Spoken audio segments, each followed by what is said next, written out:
안녕하세요. 사연에 빠지다의 DJ 민영입니다.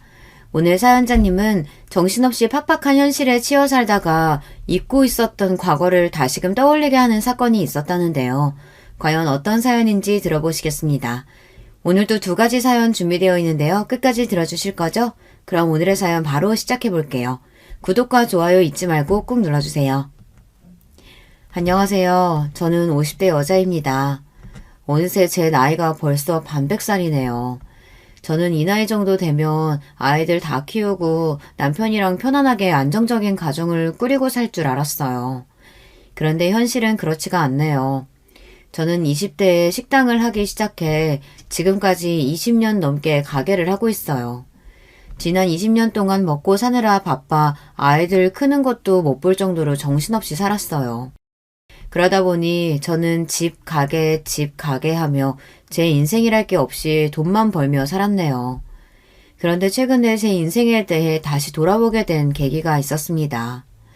저는 20대에 식당을 하기 시작했는데요. 젊은 나이에 쉽지 않은 결정이었지만 저에게는 선택권이 없었습니다. 당시에 부모님께서 뉴스에 나올 정도로 컸던 사기 사건의 가해자로 연루돼서 집안이 풍비박산이 났거든요. 부모님은 잘 알지도 못하면서 사기꾼에게 속아 바지 사장을 했어요. 사건이 커지자 결국은 부모님이 다 책임을 떠안게 됐죠. 당시에 이미 부모님 두 분이 다 구치소에 수감된 상태라 모든 문제를 저 혼자 해결해야 했습니다. 얼마 되지도 않는 집까지 팔아 어떻게든 해결해 보려고 했지만 턱도 없었어요. 저는 빚쟁이들에게 쫓기다 외삼촌 집에까지 가 있었는데요. 어떻게 알고 빚쟁이들이 거기까지 몰려들었어요. 그 당시에 제 곁에 외삼촌이 없었다면 저는 지금 어떻게 됐을지 몰라요. 결국은 외삼촌의 도움을 받아 빚의 일부를 해결하기는 했지만 이미 재판에서 부모님이 형까지 받게 된 상황이라 부모님은 감옥에 다녀야 했어요. 그때만 생각하면 지금 저는 아직도 가슴이 떨려요. 세상에 혼자 남겨지게 된 것 같아 너무 무섭고 정말 죽고 싶었거든요. 여기까지 들으셔도 제가 어떻게 살았을지 대충 짐작하시겠지만 저는 썩 평범하지 않은 학창시절을 보냈습니다. 태어났을 때부터 집안 형편이 좋지 않았습니다. 저는 그런 우리 집이 너무 싫어 줄곧 방황하며 지냈어요.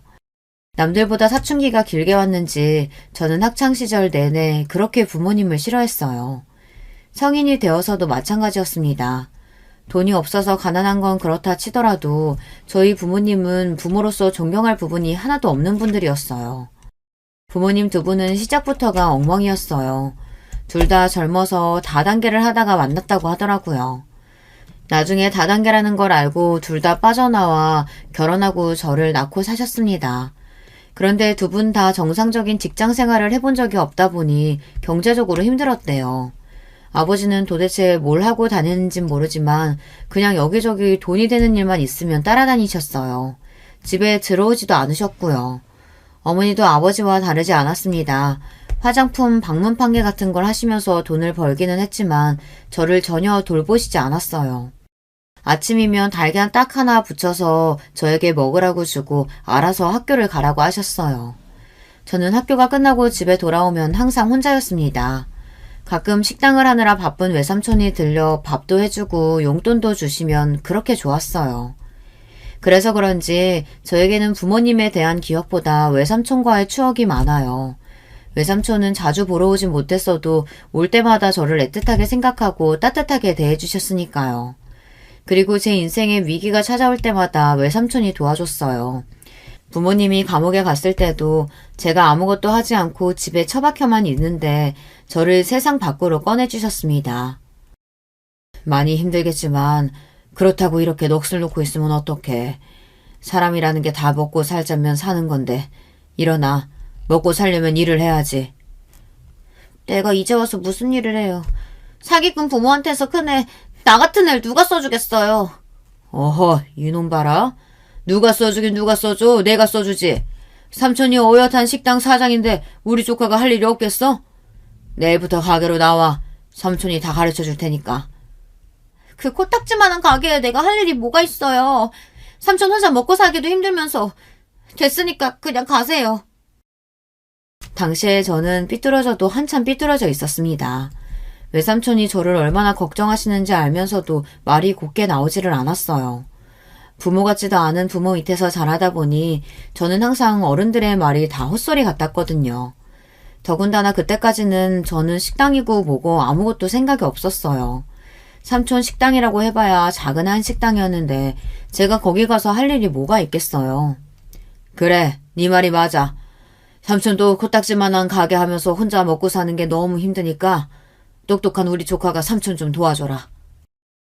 삼촌은 제가 필요하다는 말도 안 되는 핑계를 대며 다음날부터 매일 저를 끌고 식당에 나갔습니다. 그리고 설거지며 재료 손질이며 잠깐 쉴 틈도 없이 쉬지 않고 일을 시켰어요. 지금 와서 생각해보면 제가 집에 처박혀 아무것도 안 하고 폐인처럼 있으니 외삼촌은 정신없이 뭐라도 시키면 제가 나아질 줄 아셨던 것 같아요. 그때 이후로 제가 외삼촌의 가게를 물려받아 지금까지 한식당을 운영하고 있으니 어쩌면 그때 삼촌의 판단이 옳았는지도 모르겠어요. 제가 워낙 머리가 좋아서 뭐든 잘하는 사람이긴 해요. 그런데 생각보다 식당 운영도 잘했습니다. 삼촌을 쫓아다니며 음식이든 가게 운영이든 닥치는 대로 배우면서 저는 삼촌을 도와 가게를 키웠습니다. 덕분에 제가 삼촌 가게에 들어온 지 채 3년도 되지 않아 원래 가게 규모의 10배가 넘는 정도의 큰 가게로 식당을 옮겼어요. 아예 저와 삼촌은 외곽에서 가게를 옮겨 고급 한정식집을 차렸습니다. 전혀 사업이든 음식이든 관심도 없었던 제가 가게가 술술 풀리니 나름 저도 재밌더군요. 물론 하루도 쉬지 못하고 정신없이 살기도 했어요. 제가 뭘 하나를 하면 아주 지독하게 파는 성격이거든요. 삼촌과 식당을 하면서 지금의 남편도 만났어요. 남편과 시댁 식구들이 식당 단골 손님이거든요. 특히나 시아버지께서 저희 가게 박대구이를 너무 좋아하셔서 한 달이면 4-5번씩 가게에 오셨어요. 심지어 남편은 평소에도 퇴근길에 가게에 자주 들러 아버지를 드리겠다고 박대구이를 포장하기도 했습니다. 그러다 보니 자연스레 남편과 가까워지며 연애도 하고 결혼까지 하게 됐습니다. 남편과 시댁 식구들은 모두 좋은 분들이에요. 저희 친정 이야기를 듣고도 편견 없이 저를 받아주셨습니다. 사실 시부모님을 뵙기 전에 긴장했거든요. 결혼이라는 게 남자 여자 둘이 좋아서 하는 거긴 하지만 양가가 다 같이 가족이 되는 일이잖아요. 평생 저도 부모님이 내 부모라는 게 창피하고 싫어서 어떻게든 도망가고 싶기만 했는데 생판 모르는 남편과 시부모님 앞에 저희 부모님을 소개한다는 게 너무도 싫었습니다. 아니나 달라요. 부모님은 부끄러운 줄도 모르고 시부모님들을 뵙자마자 자기들 살아온 이야기를 해대면서 억울하게 감옥에 가게 된 이야기까지 했습니다. 아니 글쎄 사람 사는 게 이게 다 팔자대로 흘러가기만 하는 게 아니더라고요. 나도 어릴 때는 부자 부모 밑에서 공주처럼 자라서 고생이라고는 모르고 살았는데 하필이면 남편이라는 인간을 어디서 이런 개뼈다구 같은 사람을 만나서 아휴 내 인생까지 싸잡아서 같이 꼬이는 거 순식간이더라고요. 어머니는 도대체 뭐가 재밌는지 푼수처럼 웃어대며 시부모님 앞에서 아버지 욕까지 해댔어요. 거기서 끝이 아니었습니다. 어머니의 말을 듣고 가만히 계실 아버지가 아니었어요. 이 옆에 내가 말하는 꼬락선이 봐. 나도 너 같은 여자 안 만났으면 지금 이 모양 이 꼴로 살지는 않았어. 저희 친정 부모님은 감옥에 다녀오고 나서도 정신을 못 차렸어요. 오히려 자신들이 억울하게 누명을 쓰고 감옥에 다녀왔다는 사실에 분노하며 그전보다 더 엉망으로 살았습니다. 수준이 얼마나 낮은지 그 와중에 감옥에서 만난 사람들과 어울려 다니며 매일 크고 작은 사고를 치는 바람에 저와 외삼촌이 그 뒤치다꺼리를 다 해야 했습니다. 말이 뒤치다꺼리지 사고치고 다니는 수습을 해주는 것도 자꾸 반복되니 저나 삼촌이나 너무 힘들었어요. 그런데 이제는 제 결혼까지 파투내려고 하니 기가 막히더군요. 이 자리가 지금 어떤 자리인 줄 알고 그런 쓸데없는 소리를 하고 있어. 아이고 사돈 죄송합니다. 제 동생이랑 외제가 워낙 물색이 없는 사람들이라 이렇게 속에 있는 말을 감추지를 못해요. 제가 대신 사과드릴 테니 너그럽게 좀 이해해 주세요. 외삼촌이 아니었다면 저는 결혼도 못했을 수 있어요. 시부모님이나 남편이나 오랫동안 가게 단골이다 보니 외삼촌의 훌륭한 인성은 진작부터 알고 계셨습니다.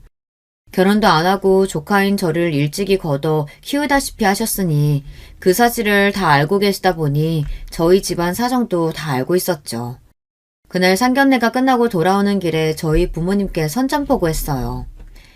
지금까지 부모라고 해준 것도 없이 매일 민폐만 끼치고 산 것도 모자라서 이제는 내 결혼까지 망치려고 그래요?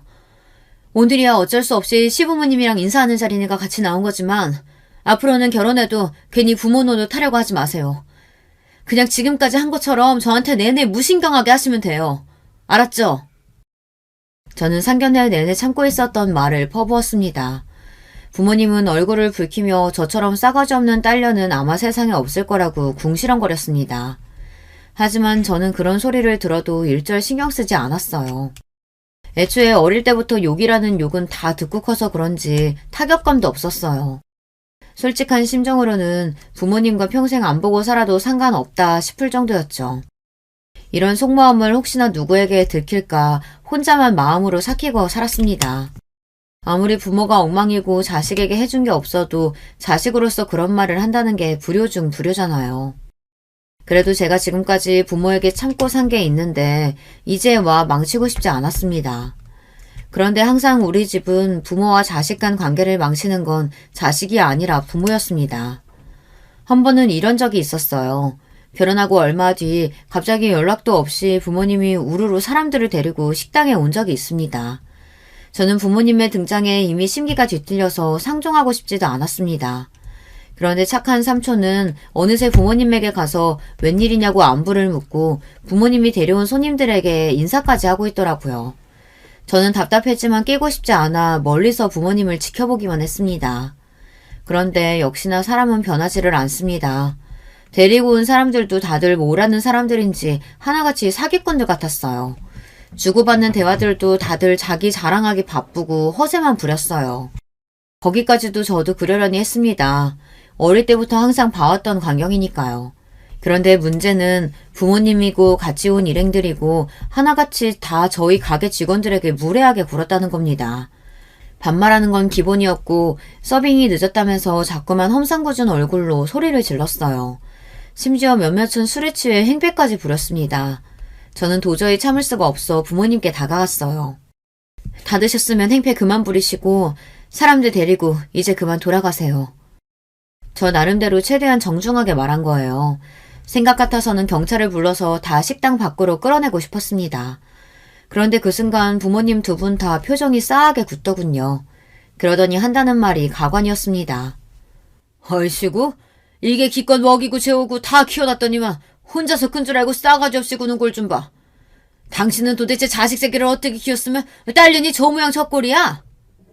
자식 새끼라고 내가 혼자 낳았어? 같이 낳았으면 어머니 당신 책임도 있는 거지. 왜 나한테 지랄이야? 부모님은 또 시작이었습니다. 손님들이 가득한 식당 안에서 저에게 소리를 질렀어요. 무식하면 눈치라도 있던지 눈치가 없다면 목소리라도 작던지 문제는 한두 가지가 아니었어요. 정말 천박해서 봐줄 수가 없었습니다. 어머니가 아버지고 둘 다 언제 나를 키워줬다고 그래요? 나 혼자 컸거든요? 혼자 이렇게 알아서 잘 큰 거니까 쓸데없는 소리 하지 말고 계산이나 하고 나가요. 저는 할 수만 있다면 부모고 뭐고 다 쫓아내고 싶었습니다. 하지만 어쩌겠어요. 보는 눈도 많으니 저도 지식인답게 굴어야죠. 그런데 부모님은 애초에 말이 통하는 분들이 아니었어요. 술도 한잔 했겠다. 이미 소리도 지를 만큼 질렀겠다. 부모님은 애초에 돈을 낼 생각이 없었죠. 저도 평소 같았으면 돈 안 받았을 거예요. 그냥 한시라도 빨리 다 나가기를 바랬을 테니까요. 그런데 그날은 유독 부모님의 행동에 화가 났습니다. 간신히 붙잡고 있던 이성의 끈이 끊어지고 말았어요. 어머, 인연 이거 말하는 것 좀 봐? 너 부모한테 지금 부모한테 돈을 받겠다는 거야? 와, 세상에 피도 눈물도 없는 년. 순간 어머니의 말에 저도 모르게 이성을 잃었습니다. 도대체 자기들이 나한테 해준 게 뭐가 있다고 이제 와서 부모 노릇을 하려는 건지 이해가 되지 않았어요. 기가 막혀서 말문이 다 막히네. 당신들이 부모라고 낳아준 거 말고 나한테 해준 게 뭐가 있다고 이래. 이 가게 외삼촌이랑 나랑 둘이 개고생하면서 이뤄낸 거야. 당신들하고는 아무 상관없다고. 그러니까 다시는 여기 찾아올 생각도 하지 말고 내 앞에 나타나지도 말아요. 저는 어디서 그런 용기가 나왔는지 모르겠어요. 사실 지금까지 살면서 부모라는 사람들에게 화도 내고 싶고 욕도 퍼붓고 싶었는데 자식으로서 최소한의 양심으로 꾹꾹 누르며 살았습니다. 마음속으로는 부모라고 생각조차 하지 않았어요. 그런데 그날에서야 제 속에 있던 울분이 폭발하고 말았습니다. 저는 결국은 그날 부모님과 손절했어요. 외삼촌은 그래도 그게 천륜인데 제 마음처럼 마음대로 되는 게 아니라고 했지만 제 생각은 달랐습니다. 천륜이든 뭐든 그것도 일말의 추억이나 정이 있어야 가능한 말이지. 저는 부모님과 조금의 정도 추억도 없기에 앞으로 영영 보지도 않고 산다 해도 아쉬울 게 하나도 없었습니다. 오히려 그 뒤치다꺼리 안 해도 되니 좋았어요. 그렇게 저는 인생에서 부모님을 빼고 나니 전보다 훨씬 더 살만했습니다. 외삼촌은 그런 저를 항상 안타까워하고 안쓰럽게 생각했지만 저는 전혀 상관없었어요. 그리고 남편과 시댁에서 이런 저를 이해해주고 받아주셨다는 거에 감사하며 남편과 시댁 식구들을 가족으로 여기고 더 잘하고 살기로 했어요. 저에게 가족이라고는 남편과 시댁 그리고 외삼촌 뿐이었으니까요. 그런데 인생이라는 게 역시나 순탄하게만 흘러가는 게 아닌가 봐요. 이제 좀 평온해졌다 싶었던 제 인생에 새로운 걸림돌이 생겼습니다. 바로 동서예요. 제가 둘째를 낳고 얼마 되지 않아 시동생이 결혼을 했어요. 시동생은 영국에서 박사학위를 받아서 나오느라 내내 영국에 있었습니다. 그리고 한국에 들어오자마자 명문대 교수로 임명됐어요. 사실 제가 말은 안 했는데 시댁 식구들이 다들 학벌이 좋아요. 시부모님도 다들 명문대를 나와 이름만 나라면 아는 회사에 다니셨고 남편도 교육대를 나와 학교 선생님입니다. 제가 살아온 인생과는 달리 시댁 식구들은 다들 우여곡절 없이 평범하고 무난하게 살아온 사람들이라 그런지 매사에 긍정적이고 다른 사람을 깎아내리지 않아요. 저는 처음부터 시댁 식구들이 좋았어요. 저처럼 조건도 좋지 않고 부족한 사람을 무시하거나 홀대할 수도 있는데 시댁 식구들은 다들 잘 대해줬거든요. 오히려 저와 외삼촌을 대단하게 생각해주고 존중해줬습니다. 그런데 새로 들어온 동서는 그렇지 않았습니다. 동서는 시동생하고 소개팅에서 만나 결혼했어요. 동서는 직업이 의사예요. 원래 의대를 나온 건 아니었는데 대학에 들어가고 나서 너무 의사가 되고 싶어 다시 수능을 봐서 지방 의대에 들어갔습니다. 남들보다 조금 늦게 의사가 돼서 그런지 동서는 나이를 먹고도 자기 학벌과 직업에 자부심이 굉장해요. 제가 오랫동안 장사를 하다 보니 사람을 처음 보면 웬만하면 그 사람 성격을 알거든요. 저는 동서를 처음 만났을 때부터 좀 불편했습니다.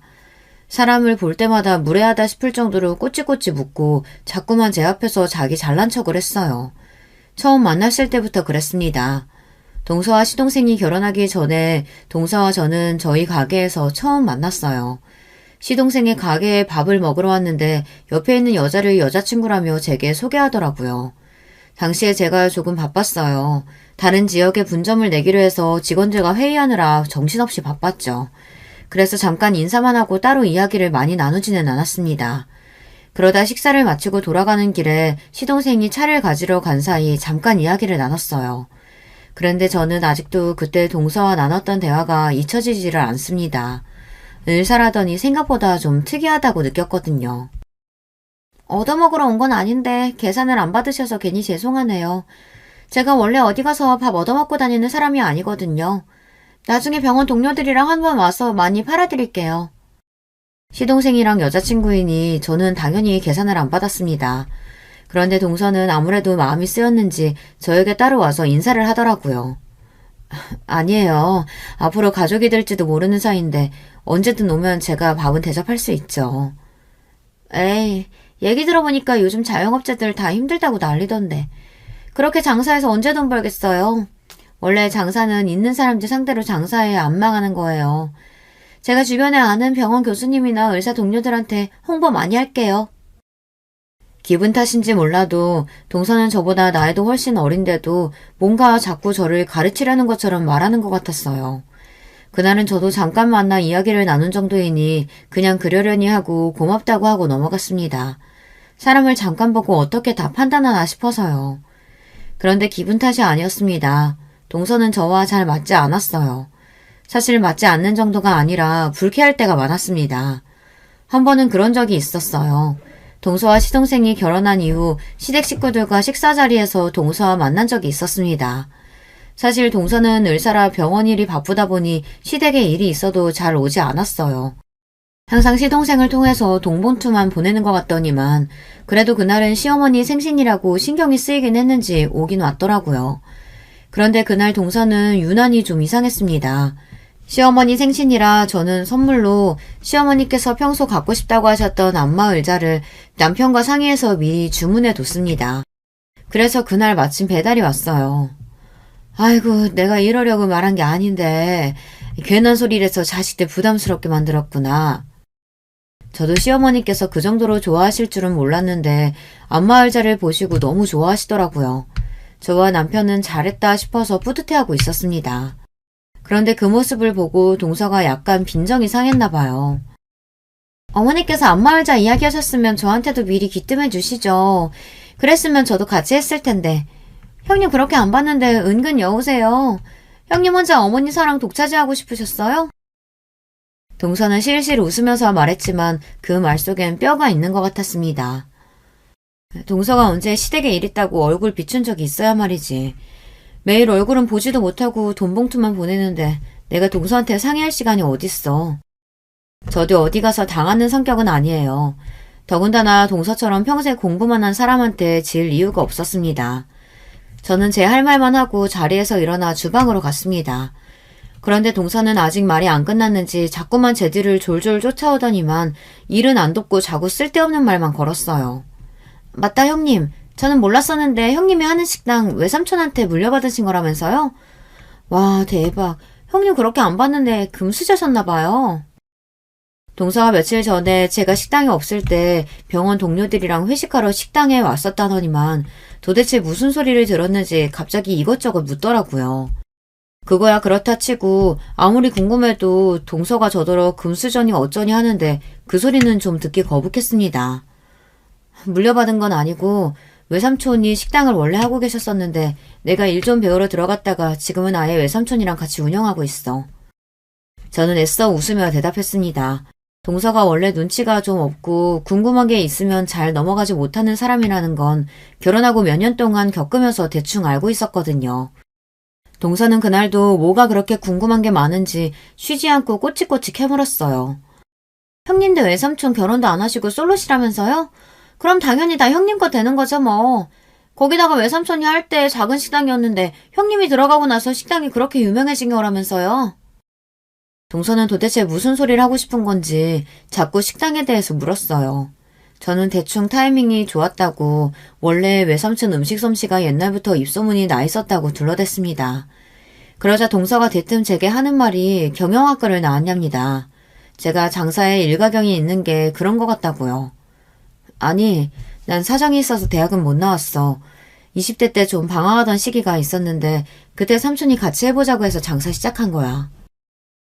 제 말에 순간 동서는 못 들을 말을 듣기라도 한 것처럼 눈을 동그랗게 뜨고 입을 벌렸습니다. 그러더니 순간 입술을 삐죽거리더라고요. 어머, 그럼 형님이 요즘 그 기하다는 고졸이세요? 와, 대박. 저 사회 나와서 고졸은 처음 봐요. 요즘은 개나 소나 다 가는 게 대학인데 왜 못 갔어요? 순간 저도 모르게 미간이 구겨졌습니다. 그제야 동서와 이야기를 하다 보면 왜 자꾸 불편한 기분이 드는지 알겠더군요. 동서는 상대방 기분 같은 건 전혀 신경 쓰지 않고 자기 하고 싶은 말만 하는 성격이었어요. 동서는 눈치도 없이 도대체 뭐가 재미있는지 자기 혼자 껄껄 웃었습니다. 저더러 귀하디 귀한 고졸이라면서 신기하다네요. 형님은 좋겠어요. 남들은 20대 내내 취직하느라 공부하느라 정신없이 바쁘게 사는데 형님은 고졸 주제에 운 좋아서 사장 소리까지 들으면서 매일 마음대로 해도 되고 저도 이럴 줄 알았으면 공부하지 말고 부모님께 그냥 가게나 하나 차려달라고 할 걸 그랬어요. 명색이 의사라는 사람이 어쩜 저렇게 꼬여도 단단히 꼬였나 싶었어요. 동서는 아무래도 제가 마음에 들지 않는지 말을 빙빙 돌리며 깐족거렸죠. 저는 이러다가 동서랑 괜히 감정 싸움이라도 하게 될 것 같아 대충 말을 돌렸습니다. 동서가 공부만 해서 뭘 모르나 본데 장사라는 게 쉬운 일이 아니야.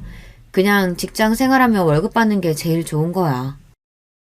제 말에 동서는 아직 할 말이 많이 남았는지 입술을 삐죽였지만 제가 얼른 자리를 피하고 나왔습니다. 동서가 들어오기 전까지 저는 시댁 식구들과 조금도 문제가 없었는데 동서가 들어오고 나서 자꾸만 티격태격 문제가 생기니 저도 만날 때마다 신경이 예민해지고 곤두서더라고요. 그런데 동서는 항상 그런 식이었어요. 별일 아닌 일도 별일을 만드는 이상한 재주가 있었습니다. 한 번은 저희 큰애 생일이라 시동생이 택배로 선물을 보내줬더라고요. 저는 고마워서 가게 문을 닫고 퇴근하는 길에 잠깐 시동생네 집에 들렀습니다. 가게에 좋은 갈비가 들어왔다길래 양념갈비를 재워서 가지고 갔어요. 시동생이 제가 만든 갈비를 좋아하거든요. 저는 가는 길에 갈비만 주고 가려고 시동생에게 전화를 했습니다. 그런데 시동생이 일이 많아 아직 학교라고 집에 두고 가라더라고요. 동서가 집에 있다고요. 저는 동서만 있는 집에 가기 좀 껄끄러웠지만 그래도 후다닥 갈비만 주고 가야겠다 싶어 동서내에 들어갔습니다. 그런데 동서가 자다가 깼는지 얼굴이 푸석한 게 별로 안 좋더라고요. 저는 그런 동서가 걱정되어 동서에게 일이 많냐고 한마디 했습니다. 그런데 동서가 본인이 기분이 안 좋았는지 굳이 안 해도 될 말을 하더군요. 뻔히 바쁜 거 알면서 피곤해 죽겠는데 이 시간에 뭐하러 이런 건 가지고 오세요. 갈비야 먹고 싶으면 그냥 사 먹으면 되는 건데. 순간 제가 못 올 때라도 온 줄 알았습니다. 아무리 피곤하고 귀찮아도 사람이 다 생각해서 가져다 준 건데 꼭 이렇게 사람을 앞에 두고 무한하게 해야 하나 싶어서요. 동서 피곤한데 내가 괜히 귀찮게 했나 보네. 미안해. 이거 그냥 냉장고에 넣어뒀다가 내일 먹어. 나 그만 갈게. 저는 민망해서 말도 잘 나오지 않았습니다. 그래서 후다닥 동서네 집에서 나오려고 했어요. 그런데 그때 동서가 뒤에서 중얼거리는 게 들리더군요. 이래서 사람이 가정교육을 잘 받아야 하는 건데 부모가 사기꾼이니 뭘 보고 했겠어? 순간 저는 제 두 귀를 의심했습니다. 정말 동서가 제게 한 말이 맞나 싶어서요. 저는 획 몸을 돌려 동서를 쏘아봤습니다. 동서, 지금 나더러 들으라고 한 말이야? 사기꾼이라니. 동서가 뭘 한다고 감히 나한테 마음대로 떠들어. 얼마나 화가 나는지 저도 모르게 눈물까지 눈동자에 왈칵 차올랐습니다. 제가 살면서 제일 듣기 싫었던 소리가 바로 가정교육을 못 받았다는 소리를 듣는 거예요. 어려서부터 매일 사고만 치는 부모님 아래에서 크다 보니 주변 어른들에게 별의별 소리를 다 들으며 자랐습니다. 부모가 저 모양이니 너는 정신 똑바로 차리고 살아야 한다부터 네가 잘못하면 이게 다 부모를 닮아서 그런다 소리를 듣는 거니 조심하라고들 했죠. 듣자하니 형님네 친정 부모님 사기죄로 감옥도 갔다 오셨다면서요? 아, 소름 끼쳐. 자식도 있는 분들이 도대체 어떻게 사셨으면 감옥에 가요? 동서는 자기 팔짱까지 끼고 거만하게 저를 아래로 내려다봤습니다. 순간 저는 너무 기분이 상해서 하마터면 동서 머리끄댕이로도 잡을 뻔했어요. 저는 애써 이성을 붙들고 크게 한숨을 내쉬었습니다. 동서, 내가 정말 마지막으로 경고하는 건데 그 입 좀 조심해. 한 번만 더 내 앞에서 선 넘었다간 절대 그냥 안 넘어가. 알았어? 저는 동서고 뭐고 다 뒤집어버리고 싶었지만 간신히 참았습니다. 그리고 그날 집에 돌아오면서 혼자 얼마나 울었는지 몰라요. 다른 사람도 아니고 동서에게 그런 모욕적인 소리를 들었으니 너무 수치스럽고 속상했습니다. 그리고 한 가지 깨달았어요. 동서와 저는 아무리 노력해도 절대 가까워질 수 없는 관계라는 걸요. 그로부터 얼마 뒤 어느 날이었습니다. 제가 식당에서 바쁘게 마감을 하고 있는데 늦은 시간에 동서가 식당에 왔어요. 그것도 병원 동료들을 잔뜩 데리고 왔더라고요. 그런데 동서와 일행들에게 술 냄새가 지독하게 났습니다. 알고 보니 이미 회식을 하고 술에 잔뜩 취한 상태더라고요. 형님, 제가 오늘 병원 식구들이랑 회식했는데 너무 기분 좋게 마셔서 2차는 제가 쏘겠다고 일부러 멀리까지 다들 데리고 왔어요. 자, 잘했죠? 동서는 지난번 일은 까마득하게 잊었는지 저에게 친한 척 제 팔짱까지 끼며 애교를 부렸습니다. 저는 동서에게 아직 감정이 많이 남아있는 상태였지만 애써 표정 관리를 했어요. 주변에 동서 병원 동료들도 있는데 쪼잔하게 티내고 싶지 않아서요. 동서, 연락을 좀 먼저 해주지 그랬어. 멀리서 와줬는데 어쩌지? 우리 마감 시간 다 돼서 직원들 퇴근해야 하는데 안 되겠다. 이 근처에 나랑 친한 사장님네 치킨집 있으니까 내가 그쪽으로 안내할게. 동서 나름대로는 우리 가게에 와서 좀 팔아주고 싶은 마음에 멀리서 온 거겠지만 저도 곤란하기는 마찬가지였어요. 이미 식당 마감 시간도 지났고 직원들도 하나둘 옷까지 갈아입고 나오는 중이었거든요. 저는 애써 동서를 다독이며 근처 치킨집에 가자고 했습니다. 제가 쏘겠다고요. 그런데 그때였어요. 동서가 술에 취해도 많이 취했는지 말도 안 되는 억지를 부렸습니다. 형님, 우리가 강남에서 이 깡시골까지 힘들게 택시 타고 왔는데 지금 설마 문전박대 하시는 거예요? 동서, 연락도 안 하고 와놓고 문전박대는 무슨 문전박대야. 동서는 뜬금없이 이상한 방향으로 몰고 갔습니다. 거기다가 고작 서울에서 조금 벗어난 경기도에 있는 우리 식당을 가지고 깡시골이라고 하면서요. 저는 기분이 당연히 상했지만 술 취한 사람이랑 말해봐야 뭘 하나 싶어 대충 웃어 넘겼어요. 그럼 빨리 들어가서 우리 마시는 거 해주세요. 내가 우리 병원 의사들 다 데리고 여기까지 왔는데 형님이 자꾸 이러시면 내가 너무 쪽팔리잖아요. 동서는 몸까지 비틀거리며 고래고래 소리를 질렀습니다. 저는 아무래도 이대로는 안 돌아갈 것 같아 대충 알겠다고 하고 자리에 앉으라고 했어요. 제가 안주거리를 좀 챙겨오겠다고요. 그리고는 직원들에게는 얼른 퇴근하라고 했습니다. 그런데 그때였어요. 제가 그렇게 동서에게 경고했는데도 동서는 정신을 못 차렸습니다. 동서가 아주 신이 났는지 자기 동료들도 있고 우리 가게 직원들도 있는 앞에서 선을 넘어도 세게 넘더라고요. 역시 우리 형님 최고! 자, 여러분! 모두 우리 형님한테 인사해! 근데 우리 형님 고졸이다? 다들 고졸 본 지 오래됐지? 나 사회 나와서 고졸 처음 본다니까? 너무 신기해! 순간 식당 안에는 정막이 흘렀습니다. 저도 저지만 동서 주변에 있던 동료들까지 당황한 눈치였어요. 그런데 그 순간 정적을 깨고 가게 직원들이 배까지 잡으며 깔깔 웃어댔어요. 어머, 우리 사장님 동서분이라더니만 아무것도 모르시네요? 우리 사장님 사시도 합격한 사람인데요? 그런 대단한 사람한테 그깟 대학 안 나온 거 가지고 무슨 소리 하시는 거예요? 직원들은 동서의 말이 어이가 없다는 듯 혀까지 끌끌 찼습니다. 그러게, 우리 사장님 사시 합격하고 연수원을 못 들어가서 그렇지 사시 합격할 때 차석까지 한 사람이라고 왕 사장님이 아주 입이 마르게 자랑하셨잖아요. 그래, 그래서 우리 아버지 사기당할 뻔할 때도 사장님이 도와주셨잖아. 아는 변호사도 소개해주고. 아휴, 다들 퇴근이나 하라니까 뭘 다 지난 이야기들을 하고 그래. 얼른들 가요. 저는 괜히 민망해서 직원들에게 그만하고 돌아가라고 했습니다. 그런데 사실 저도 놀랐어요. 나이가 들어서 저도 까마득하게 잊고 있었는데 맞아요. 제게 그런 일이 있기는 했습니다. 제가 사법고시를 본 것도 모자라 합격까지 했었어요. 그것도 전체 차석으로 말이죠. 저도 그때 기억이 까마득한 게 벌써 20년도 넘은 일이네요. 아니, 형님, 이게 다 무슨 소리예요? 아휴, 너무 놀라서 술이 다 깨네.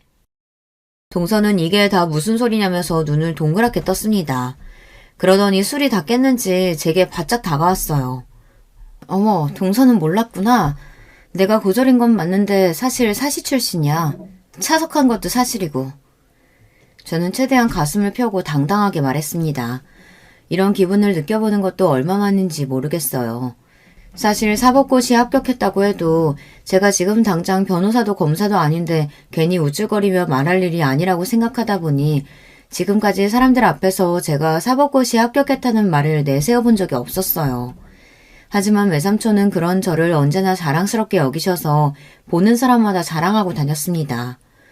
얘가 사법고시 차석까지 하는데 내가 사정사정해서 나랑 가게 일 도와주는 거라니까. 내가 우리 조카한테는 진빚이 많아서 해달라는 건 뭐든 다 해줄 수 있어. 머리 좀 믿고 대학도 안 나와서 사법고시 좀 본 게 뭐가 그렇게 대단한 일이라고 외삼촌은 저를 대단하게 여기셨어요. 혹여나 부모님 때문에 제가 어디 가서 사람들에게 무시라도 당할까 어디를 가나 저를 추켜 세웠습니다. 누가 봐도 제가 외삼촌에게 받은 도움이 더 많은데도 항상 저에게 빚이 있다고 고맙다고 하셨어요. 외삼촌이 제 곁에 없었던 지난날을 생각하면 저는 끔찍하기만 해요. 저는 어릴 때부터 찢어지게 가난한 집에서 자랐습니다. 요즘 사람들이 보면 서울에 이런 집이 있다고 라고 할 정도로 말도 안 되는 낡은 집에 살았어요. 더군다나 부모님 사이가 좋지 않아 매일 얼굴만 마주치면 두 분은 싸우셨습니다. 싸우는 이유는 항상 똑같았어요. 그놈의 돈 때문이었습니다. 부모님은 싸우다가 결국은 항상 최악으로 갔어요. 눈에 보이는 물건을 바닥으로 내던진 아버지는 혼자 분에 못 이겨서 집을 나가셨습니다. 그러고 나면 어머니는 저는 신경도 안 쓰고 혼자 술을 마시며 울기만 하셨습니다. 어린 나이에 그 모습이 싫어 저는 항상 혼자 방에 들어가 책상에 앉아 공부만 했습니다. 공부하면서도 머릿속은 온통 부모님 원망으로만 가득했어요. 돈 가지고 아버지 바가지 긁는 어머니도 싫었고 어머니의 울부짖음에 책임감 없이 집을 나가버리는 아버지도 싫었습니다. 저는 절대 부모님처럼 살고 싶지는 않았어요. 가난한 집안에서 태어난 저에게 부모님처럼 살지 않을 방법은 공부밖에 없었습니다. 공부 열심히 해서 하루라도 빨리 성공해 이 집을 탈출하고 싶었어요. 그런데 그것도 제 마음처럼 쉽지 않았습니다. 가난이라는 건 의지만 있다고 해서 쉽게 벗어날 수 없는 거더군요. 뾰족한 수가 없으면 벗어나기 힘들었어요. 제가 아무리 성적이 좋아도 부모님께서 알아주지 않으니 저에게 기회는 많지 않았습니다. 저보다 공부 못하던 애들이 고액 과외도 하고 학원도 다니다 보면 금방 저를 쫓아왔어요. 저는 부모에게 뒷받침받는 애들에게 뒤처지지 않기 위해 혼자서 부단히도 노력했습니다. 열심히 한 덕분에 선생님들의 관심을 받아 대회 추천도 많이 받았어요. 그런데 그러면 뭘 하겠어요. 부모님께서 전혀 제 학교 생활에 관심이 없으신걸요. 한 번은 그런 적이 있었어요. 담임 선생님이 수학 경시대회에 나가보라고 추천서를 써주셨습니다. 그런데 대회에 나가려면 부모님의 도움이 필요했어요. 다른 지역에서 하는 대회라 부모님이 데리고 가줘야 하기도 했고 참가비도 조금 있었습니다. 그런데 저희 부모님은 그마저도 아깝다고 경시대회에 나가지 말라고 했어요. 평일에 학교까지 빠지고 경시대회는 무슨 경시대회 나간다 그래. 그리고 거기까지 가려면 차비에 밥값에 움직이면 다 돈인데 우리 집에 그럴 돈이 어딨어. 그냥 넌 못 나간다고 하고 다른 애들이나 나가라고 해. 세상에 이런 부모가 또 있을까요? 남들은 나가고 싶어도 못 나가는 대회를 담임 추천서까지 받아서 나갈 수 있는데도 그까지 비용이 아까워서 저희 부모님은 나가지 말라네요.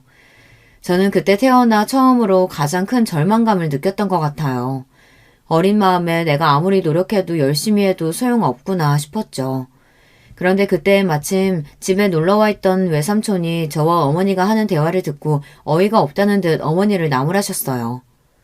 야, 너 지금 그게 무슨 소리야? 애가 공부를 얼마나 잘하면 학교에서 선생님이 추천서까지 써줬는데 그 대회를 안 나간다는 게 말이 돼? 지영아, 삼촌이 비용 줄 테니까 무조건 나가. 무조건. 그때 외삼촌이 아니었다면 저는 아마 모든 걸 다 포기했을지도 몰라요. 그래도 외삼촌이 제 편을 들어주신 덕분에 저는 기운을 차렸습니다. 그리고 외삼촌은 정말로 수학 경시대회에 나가라고 그때 돈 50만 원을 선뜻 어머니에게 주셨어요. 이 돈 우리 지영이 대회 나가는 데 쓰라고 주는 거니까 절대 다른 데 쓰지 말고 무조건 지영이 데리고 대회 나가. 알았지? 아유, 결혼도 안 한 오빠 있으니까 이런 게 좋네. 조카 용돈도 주고. 외삼촌은 고등학교를 졸업하고 일찍이 식당에서 일하며 기술을 배웠어요. 그러고는 평생 독신으로 사셨습니다. 삼촌은 본인은 공부를 못했지만 공부를 잘하는 사람들을 보면 언제나 부러웠대요. 그래서 제가 포기하지 말고 잘 됐으면 하는 마음으로 많이 도와주셨습니다.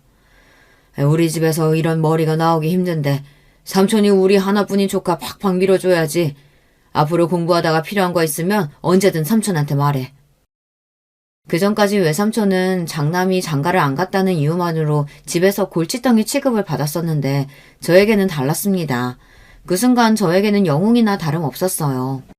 외삼촌은 그때부터 저의 영원한 지원자가 되어주셨습니다. 사실 저는 대학에도 합격했었어요. 법대는 아니었지만 성균관대에 합격이 된 상태였어요. 부모님은 먹고 죽을래도 돈이 없다면서 대학을 포기하라고 했어요. 아니면 장학금 주는 대학으로 가라고 했습니다. 그때의 절망감은 말로 다 못합니다.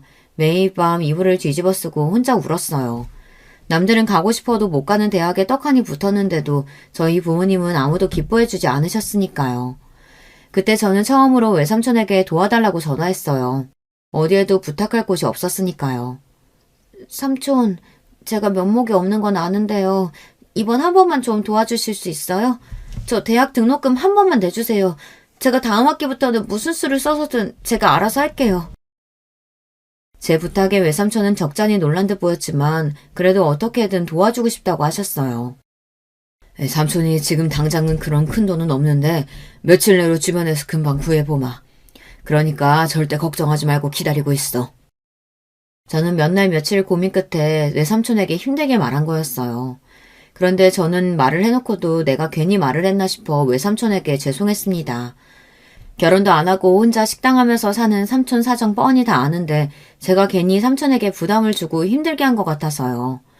며칠 뒤 말도 안 되는 일이 벌어지고 말았습니다. 등록금 낼 기간이 다 끝나가는데 외삼촌에게 연락이 없었어요. 저는 아무래도 삼촌도 돈을 구하지 못했나 싶어 대학을 포기하려던 참이었습니다. 서운하지도 않았어요. 사실 저를 낳아준 부모도 외면하는 일을 삼촌이 해준다는 게 말이 되지 않았으니까요. 그런데 등록금 납부일 마지막 날 저녁에 외삼촌에게 연락이 왔습니다. 대학 등록금 냈냐고요. 저는 돈이 없는데 어떻게 등록금을 내냐고 그냥 포기했다고 했습니다. 제 주제에 대학을 가봐야 뭐 하겠냐고요. 그러자 외삼촌께서 버럭 소리를 지르며 그게 도대체 무슨 소리를 하는 거냐고 오히려 화를 냈습니다. 내가 오늘 아침에 너희 엄마한테 돈 보냈는데 무슨 소리야? 너희 엄마 등록금 안 냈대? 그랬습니다.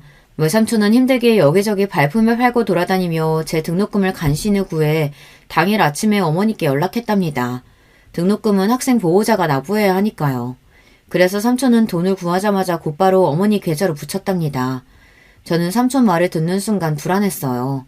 그리고 삼촌에게 저희 어머니에게 들은 말이 아무것도 없다고 전했습니다. 그러자 삼촌은 그날 밤 식당 문도 급하게 닫고 우리 집으로 왔어요. 그리고 그날 밤 어머니와 외삼촌은 대판 싸우셨습니다. 알고 보니 어머니가 중간에서 사고를 쳤더라고요. 삼촌이 보낸 돈을 홀라당 어머니가 마음대로 본인 빚을 갚는 데 써버렸습니다. 너 미쳤어? 아무리 돈이 없고 궁해도 그렇지. 어떻게 어미라는 년이 딸내미 대학 등록금을 네 맘대로 빚 갚는 데다 쓰면 어떡해? 내가 분명히 오늘까지 대학 등록금부터 내라고 했잖아. 지금 내가 거리에야 나앉게 생겼는데 전혀 대학 등록금이 문제야? 그리고 우리 집 사정에 제가 대학 들어가 봐야 뭐가 달라져. 하루라도 빨리 정신 차리고 나가서 먹고 살 방법을 생각해야지. 그 순간 외삼촌은 제가 너무 불쌍해서 눈물이 다 펑펑 쏟아졌답니다. 본인은 결혼도 안 하고 자식도 없지만 자기 뱃속으로 낳아놓고도 세상에 어떻게 저런 부모가 다 있나 싶었대요. 삼촌은 제가 너무 불쌍하고 안쓰럽다는 말만 밤새도록 하다가 무슨 생각이 드셨는지 갑자기 저에게 짐을 싸라고 했습니다. 그때 저는 집을 나와서 외삼촌과 살기 시작했어요. 외삼촌이 본인이 돈만 있으면 어떻게든 대학에 보내고 싶다고 했지만 저는 괜찮다고 했습니다. 부모님에게서 벗어나 살게 해준 것만으로도 감사하다고요. 그래서 그 이후 제가 사법고시를 준비했던 거예요. 외삼촌이 제 머리가 아깝다고 사법고시 시험이라도 해보라고 했거든요. 그때부터 저는 2년 정도를 외삼촌 밑에서 지내며 꼼짝없이 공부만 했습니다. 삼촌이 대단한 게 제 고시 뒷바라지를 혼자 다 해줬어요. 덕분에 시험도 단번에 붙었습니다. 제가 사법고시에 합격한 날 저녁 삼촌과 저는 둘이 끌어안고 얼마나 오랫동안 울었는지 몰라요. 그런데 제 발목을 잡은 게 바로 저희 부모님이에요. 부모님이 둘 다 같이 사기죄로 기소가 되고 감옥에 들어가는 바람에 제 사법고시 합격이 번복되었어요. 그래서 제가 그때 어느 때보다 힘든 시기를 보냈던 거예요. 물론 그때도 외삼촌 덕분에 가장 힘든 시기였던 시기를 잘 넘겼지만요. 저에게 있어 삼촌은 그냥 삼촌이 아니고 제 인생의 은인이었습니다. 저를 사법고시까지 보게 해준 것도 저에게 식당을 물려주신 것도 다 삼촌이니까요. 외삼촌이 없었다면 아마 지금의 저는 없었을 거예요. 아참, 동서는 어떻게 됐냐고요? 제가 세상에서 제일 사랑하는 우리 삼촌 이야기를 하다 그만 중요한 걸 깜빡 잊었네요. 제가 성균관대에 합격했었다는 것도 사법고시에 차석으로 합격했었다는 사실도 동서가 모두 알게 된 날 이후 동서는 저를 대하는 태도가 180도 달라졌어요. 매일 그렇게 제 앞에서 개념 없이 무시하고 잘난 척 고고한 척을 하더니만 이제는 제 앞에서 말도 조심하고 저를 좀 어려워하는 것 같아요. 역시 뭘 해도 되는 사람은 다 되는 건가 봐요. 형님은 공부도 잘해. 그 어렵다는 사실도 척척 붙어. 거기다가 사업까지 잘하시고. 형님은 도대체 부족한 게 뭐예요? 정말 너무 부러워요. 심지어 만날 때마다 너무 아부를 떨어서 제가 민망할 정도입니다. 거기다가 그 이후에 병원 동료들을 가게에 데리고 와서 저를 다시 소개했어요. 다들 인사해요. 여기 우리 형님인데 사법고시 차석 출신에다가 식당을 2개나 운영 중이신 대단하신 분이에요. 아, 거기다가 최근엔 세무사까지 되셨다니까요? 우리 형님 너무 멋지죠? 동서 때문에 마음 상했던 시간도 있었지만 저는 이제 마냥 동서가 귀여워요. 사실 동서도 동서지만 그로 인해 저도 많이 달라졌거든요. 사실 그날 직원들이 말할 때까지 제가 사시에 합격했었던 그 행복한 시간을 까마득하게 잊고 살고 있었어요. 사는 게 너무 바빠서요. 그 순간에서야 제가 너무 가족만 생각하고 사느라 나의 꿈이며 인생은 뒷전으로 생각하고 산 것 같아 저도 후회가 많이 됐습니다. 덕분에 그날 이후 저는 마음속으로만 꽁꽁 숨겨두었던 새로운 도전을 시작했어요. 사실 식당 일이야 제 의지와 상관없이 돈만 생각하고 시작한 일이었어요. 저는 어려서부터 공부를 잘했기에 머리를 쓰면서 하는 일을 하고 싶었습니다. 하루 종일 책상에 앉아 서류를 보며 일하는 사무직이 멋져 보였어요. 저는 그 어떤 거보다 공부하는 게 적성에 가장 잘 맞았거든요. 그때의 추억을 더듬어 저는 식당을 남편에게 맡기고 제2의 인생을 살아보기로 했습니다. 저는 세무사 시험에 도전해 얼마 전에 최종 합격했어요. 혹시나 안 될까봐 가족들한테도 말도 안 하고 준비했었는데 단번에 붙어서 다행이었습니다. 사실 다행인 정도가 아니라 날아갈 듯이 기뻤습니다. 이 나이에 뭔가 도전해서 이뤄냈다는 게 스스로 너무 뜻깊었어요. 저는 최근 동네 세무사 사무실에 취업해서 일을 배우고 있습니다. 평생 장사만 하던 제 인생의 첫 직장이었어요. 나이도 있고 사회 경험도 많지 않으니 분명 힘들고 지칠 때가 있겠지만 그래도 늦지 않게 해보고 싶었던 일에 도전할 수 있어서 너무 뜻깊고 좋아요. 요즘처럼 아침에 일어나는 게 기대되고 즐겁게는 살면서 처음입니다. 어쩌면 이게 다 동서 덕분인지 모르겠어요. 동서가 매번 저를 무시한 덕분에 저도 새로운 자극을 받았으니까요. 저는 현재 어느 때보다 가장 행복합니다. 이런 저의 새로운 인생 이막 응원하는 글 댓글로 남겨주시면 읽어보고 기운 내서 더 열심히 해볼게요. 여러분들께서도 하고 싶은 게 있으시다면 나이 좀 들었다고 주저하지 마시고 저처럼 한 번 더 도전해보시길 바랄게요. 지금까지 저의 인생 이야기 들어주셔서 감사합니다. 여러분의 가정도 항상 편안하시길 바랄게요. 여러분, 두 번째 사연 시작하기 전에 좋아요, 구독 꼭 눌러주실 거죠? 그럼 두 번째 사연 바로 시작합니다. 여러분, 여러분에게 가장 소중한 인간관계는 무엇인가요?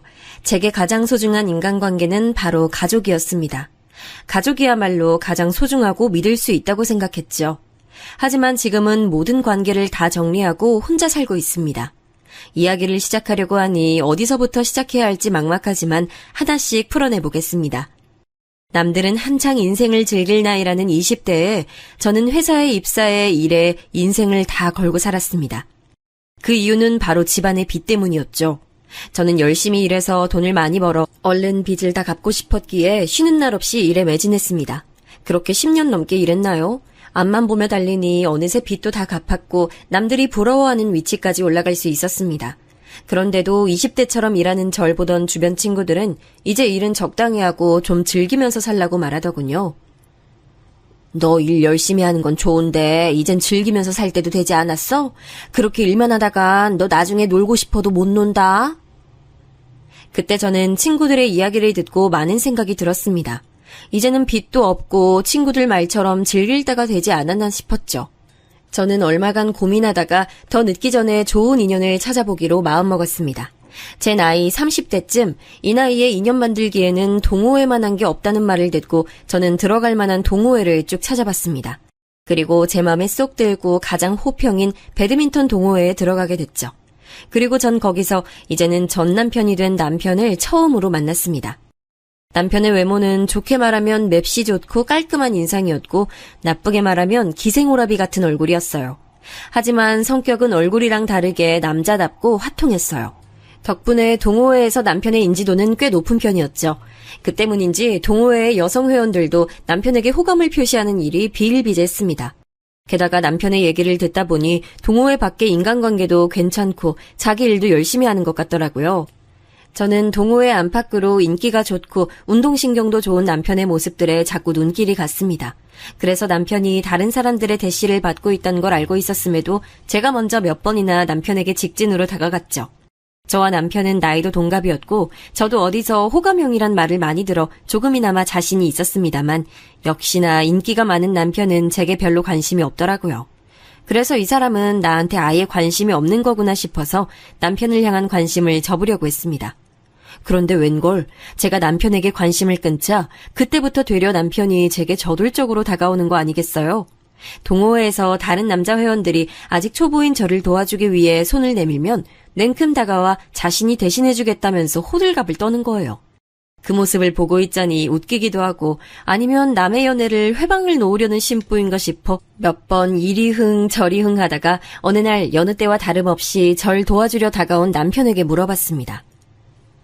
동석 씨, 저한테 관심 없지 않았어요? 근데 왜 자꾸 저 도와줘요? 맞아요. 저 채희 씨 딱히 좋아하지 않아요. 그런데 채희 씨 손을 다른 남자가 잡는 걸 보면 참을 수가 없어서 자꾸 돕게 되네요. 잡아둔 물고기가 빠져나가려고 하니까 급해진 게 아니고요.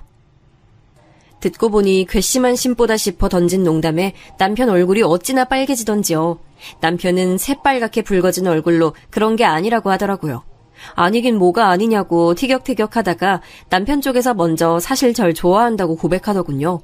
처음에 제가 먼저 대시했을 때 그렇게 다 거절해놓고 괘씸하긴 했는데 저도 좋아하는 마음이 있어서 그랬는지 그게 딱히 밉게 느껴지진 않더라고요. 그날의 대화를 계기로 저는 남편과 쭉 사귀게 됐습니다. 그러다 마음도 맞고 나이도 맞으니 자연스럽게 결혼까지 하게 됐죠. 결혼식을 올리고 난 뒤 저는 더는 동호회에 나가지 않았습니다. 애초에 사람도 만나고 인생을 한번 즐기며 살아볼까 싶어서 나간 동호회라서 남편을 만나니 자연스레 관심이 떨어지더군요. 남편은 아쉬워하는 눈치였지만 혼자서라도 꾸준히 동호회를 나갔습니다. 그것과 별개로 저는 남편과 결혼하고 바로 아이를 가질 계획이었습니다. 그런데 생각보다 아이가 잘 안 찾아오더군요. 그래서 남편과 같이 병원에 가서 검사도 받았습니다. 그런데 검사 결과가 좋지 않았어요. 제가 젊은 시절에 일하면서 몸을 많이 혹사해서 호르몬 불균형이 심하다고 하더군요. 의사 선생님께서는 제가 난임 수준까진 아니지만 임신을 위해선 몸 관리가 필요하다고 하셨죠. 결국 저는 몸조리를 위한 약을 처방받고 회사도 그만두기로 했습니다. 남편도 제게 자기 가게 수익으로 우리 둘 다 걱정 없이 먹고 살 수 있으니 이참에 푹 쉬면서 건강관리에 힘쓰라고 했죠. 몸관리를 시작하면서 저는 집에 혼자 있는 시간이 많아졌는데 그때 좀 쓸쓸하고 외로웠습니다. 매일 일에 매진하며 시간을 보낸 터라 일을 안 하니 혼자 있는 시간이 어색하기도 했어요. 그렇다고 친구들을 만날 수도 없었습니다. 제 나이대의 친구들은 다 가정이 있고 아이도 키우고 있어서 시도 때도 없이 만나자고 조르기 어려웠습니다. 부모님께서 가까이 살고 계셨다면 혼자라도 자주 찾아갔을 텐데 저랑 남편이랑 사는 곳이 친정이랑 극과 극이라 너무 멀어서 자주 가기도 어려웠죠. 그때 사무치는 외로움에서 저를 끌어내준 게 동서들이었어요. 남편에게는 2명의 남동생이 있었는데 둘 다 남편보다 먼저 결혼을 했습니다. 그래서 제가 결혼할 때 저에겐 이미 2명의 동서가 있었죠. 처음엔 동서들이 어색했습니다. 왜냐면 저랑 성격이 많이 달랐기 때문이에요. 저는 남에게 먼저 말 걸고 치대는 성격이 아닌데 둘째 동서는 굉장히 활발하고 웃음도 예쁘고 타인에게 먼저 스스럼 없이 다가가는 성격이었습니다. 셋째 동서는 둘째 동서에 비해서는 차분했지만 그래도 밝은 성격에 이야기하는 걸 좋아하는 성격이었고요.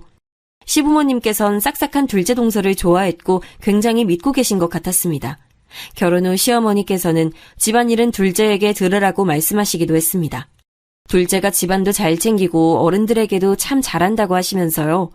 남편도 둘째 동서가 부모님께 참 잘한다고 하면서 칭찬을 해서 조금 기분이 이상했지만 그만큼 좋은 사람이구나 생각했습니다. 그래서 몸 관리를 하면서 외로움을 느낄 때마다 동서들과 많은 시간을 같이 보냈습니다. 그 시간을 통해 동서들과 더 가까워졌고 집안 이야기도 많이 들을 수 있었죠. 하지만 열심히 몸 관리하고 노력해도 임신은 잘 안 됐습니다. 그러던 어느 날 동호회에 나갔던 남편이 사고로 다리가 부러지는 일이 생겼어요. 그래서 몸 관리를 하던 저는 병원 가는 것도 멈추고 남편 대신 가게를 관리해야 했습니다. 남편의 가게는 성수기와 비수기의 차이가 커서 일이 많을 때는 아주 많은 편이었어요. 하필이면 남편이 사고가 난 시기는 성수기였고요. 그래서 제가 남편의 병수발을 들기가 어려웠어요. 어떻게 하나 고민하던 그때 둘째 동서가 자신이 먼저 도와주겠다고 나서는 겁니다. 저는 걱정이 됐죠. 병수발이라는 게 원래 힘들잖아요. 그래서 몇 번이고 둘째 동서에게 괜찮냐고 물어봤습니다. 동서, 괜찮겠어? 병수발이라는 거 힘든 일인데. 그리고 집에서 기다리고 계실 서방님에게도 미안한 일이잖아. 형님, 괜찮아요. 이럴 때 서로 돕고 사는 거죠. 남편한텐 제가 잘 말해둘게요. 자기 형 일인데 그이가 이해해주지 못할 리 없잖아요. 싹싹하게 대답하는 둘째 동서가 전 참 고맙더라고요. 둘째 동서는 제가 가게에 나가 있으면 하루 한 번 정도 와서 집안 청소도 해주고 반찬도 만들어 놓고 남편을 챙겨줬습니다. 가게가 바쁜 시기라 육체적으로 굉장히 고단한 시기였는데 그래도 동서가 집안일을 도와준 덕분에 잘 버틸 수 있었던 것 같아요. 그때는 앞으로 일어날 일도 모른 채 둘째 동서한테 정말 고마워하고 그랬습니다.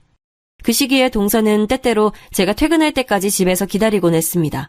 그럼 전 퇴근하면서 야식 하나 포장해 와서 풀어놓고 남편과 동서랑 같이 맥주 한 잔씩 하면서 이야기를 하곤 했어요. 그러면 하루의 피로가 싹 풀리면서 행복이 밀려오는 걸 느낄 수 있었어요. 저는 평생 이런 행복이 쭉 이어질 줄 알았습니다. 그러던 어느 날 생각지도 못한 불행한 일이 생겼습니다. 셋째 서방님께서 갑작스럽게 돌아가신 겁니다. 병명은 급성 심근경색이었어요. 평소 살집은 조금 있었지만 뼈도 굵고 근육도 잘 잡혀 보였던 건강한 서방님이라 어떻게 하루아침에 이런 일이 생길 수 있는지 믿기지 않았습니다. 셋째 동서가 해준 말로는 서방님께서 몇 날 며칠 야근을 하다가 돌아온 날 너무 피곤하다고 말하고 자리에 누웠을 뿐인데 다음날 아무리 깨워도 일어나지 않아 서방님이 세상을 떠난 걸 알게 됐다고 하더라고요. 사인을 판단해준 의사의 말로는 과로해서 심장에 무리가 간 거라고 하던데 어찌나 무섭던지요. 셋째 동서는 얼마나 큰 충격을 받았던 건지 장례식을 치르는 내내 펑펑 오열하다가 혼절하기까지 했습니다. 셋째 동서의 아이들은 제 엄마가 그러는 모습을 보며 따라 울다가 잠들기도 했죠. 그렇게 우리 가족은 둘째 서방님을 상주로 세워 어찌어찌 무사히 장례식을 끝마쳤습니다. 그런데 장례식을 마치고 나니 보이지 않았던 현실적인 문제가 보이기 시작하더라고요. 셋째 동서에는 아이가 셋이었는데 첫째가 아직 초등학교에 다니고 있고 막내는 이제 막 걸음마를 뗀 나이였습니다. 앞으로 아이 셋을 키우기 위해선 여러 가지 도움이 많이 필요할 텐데 셋째 동서의 친정 부모님은 이미 해외에 사는 셋째 동서의 언니네가 모시고 가버린 지 오래라 도움받을 수 있는 것이 전혀 없는 상태였습니다. 게다가 연락도 끊긴 지 오래라더군요. 생각해보니 서방님의 장례식장에서도 셋째 동서네의 친가 사람들이 오는 것을 본 적이 없었습니다. 셋째 동서의 말을 들어보니 의탁할 만한 다른 친척들도 없는 가정 환경에서 아이들 학교랑 장례를 어떻게 챙겨야 할지 그리고 이제 어떻게 살아야 하는지 고민이 많아 보였습니다. 듣고 있던 제가 다 막막해질 정도였죠.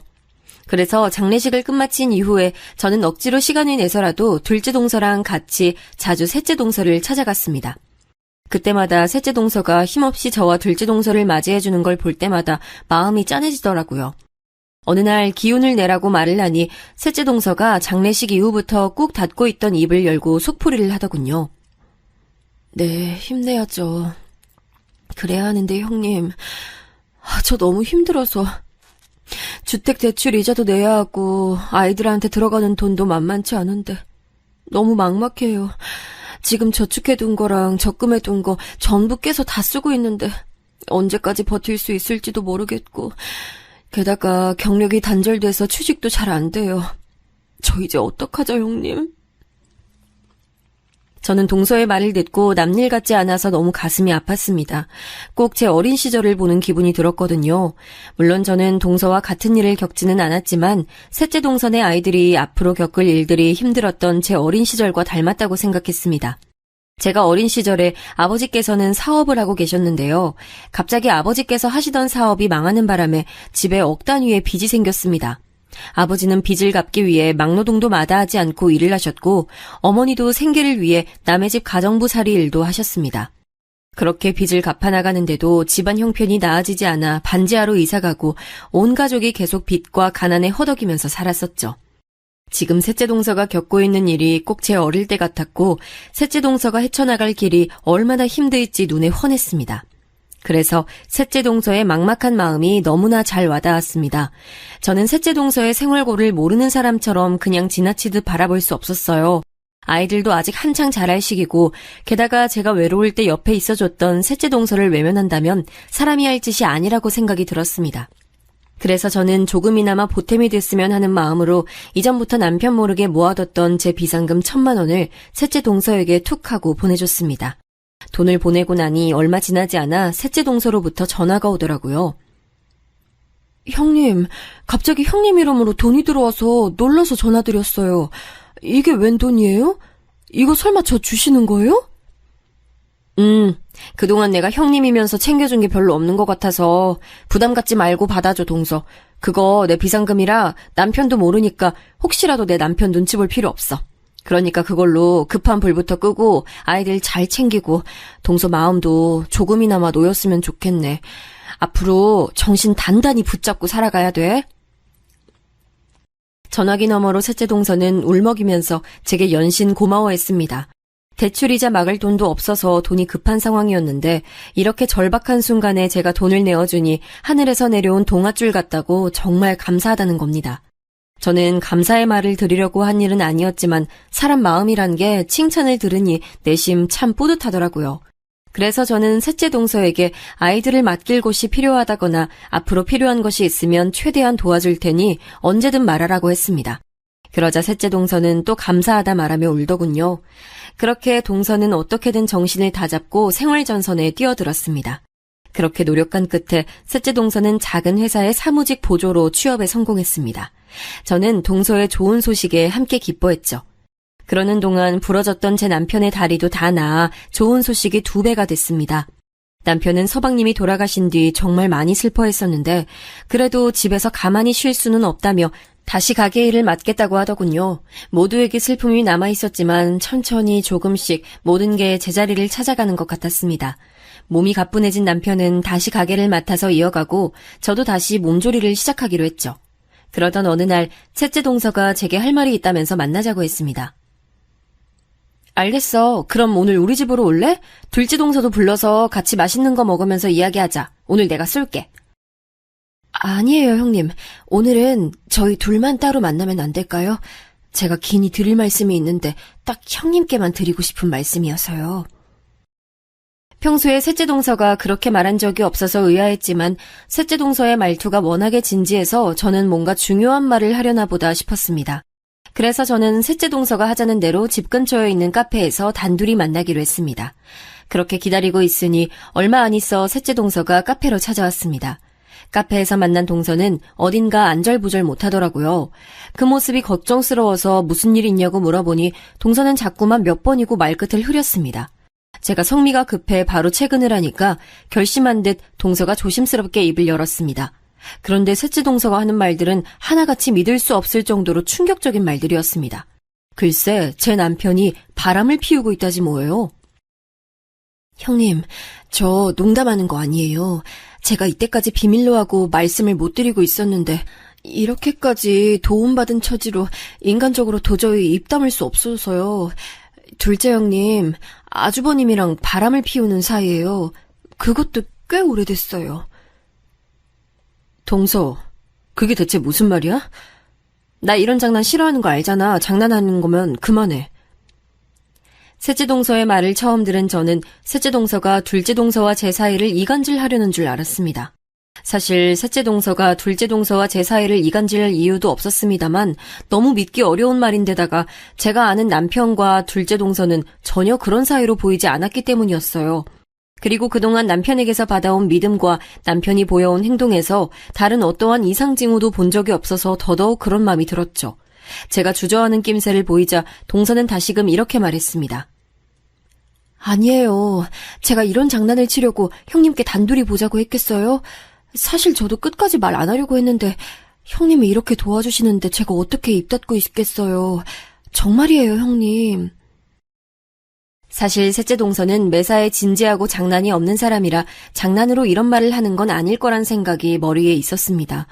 그 말을 들으니 찻잔을 잡은 손이 저도 모르게 떨리더군요. 저는 차맛이 뭔지도 모른 채 한 모금 목을 축였다가 다시 동서에게 물어봤습니다. 그럼 내 남편이 둘째 동서랑 바람 핀다는 게 정말이야? 동서는 그걸 어떻게 알았는데? 뭐라도 본 거야?